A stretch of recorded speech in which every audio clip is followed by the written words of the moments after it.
I still remember the moment my phone lit up that morning.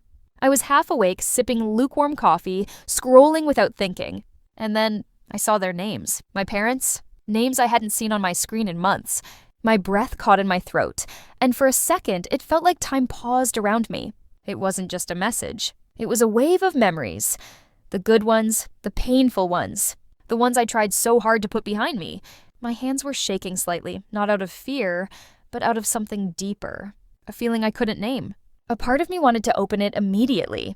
Another part felt this heavy knot in my stomach, reminding me why I walked away in the first place. I just sat there staring at the screen, wondering why now?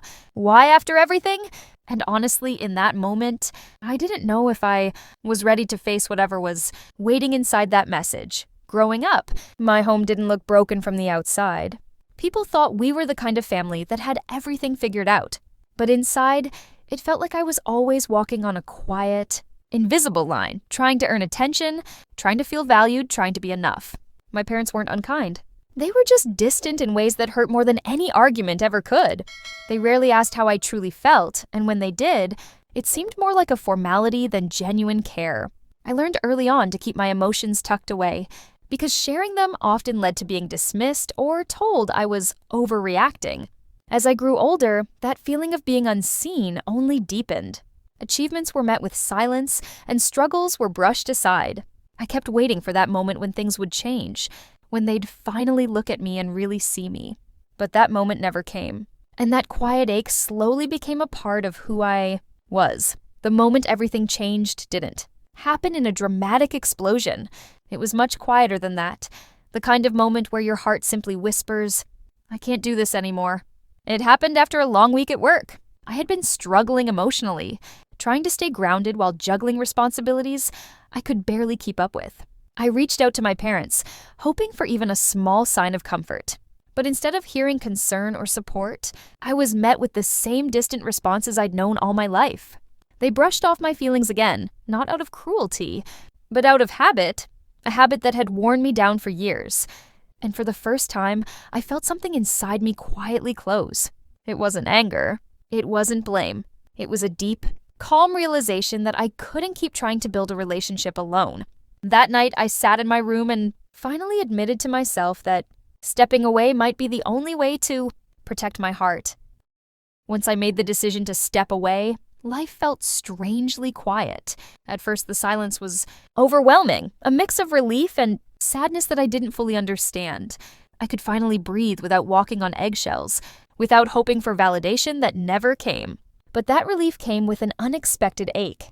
I missed the small moments I used to take for granted, the casual check-ins, the shared laughter, even the moments that had once frustrated me.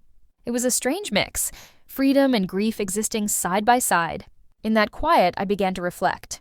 I started to notice my own needs, my own boundaries, and my own worth.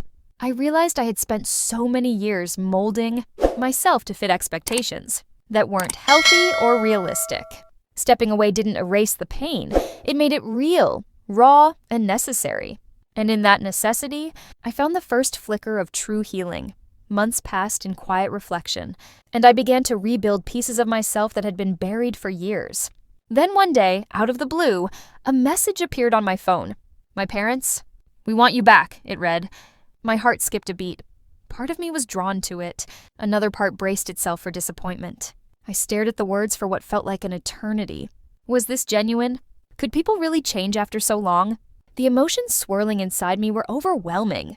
Hope, fear, anger, and a small, hesitant spark of longing I hadn't expected to feel. I thought about the past, about every moment of feeling unseen and unheard. Could opening the door now mean stepping into that same pain? Or could it be a chance to rewrite our story? Even as I read their words again, I realized there was no simple answer.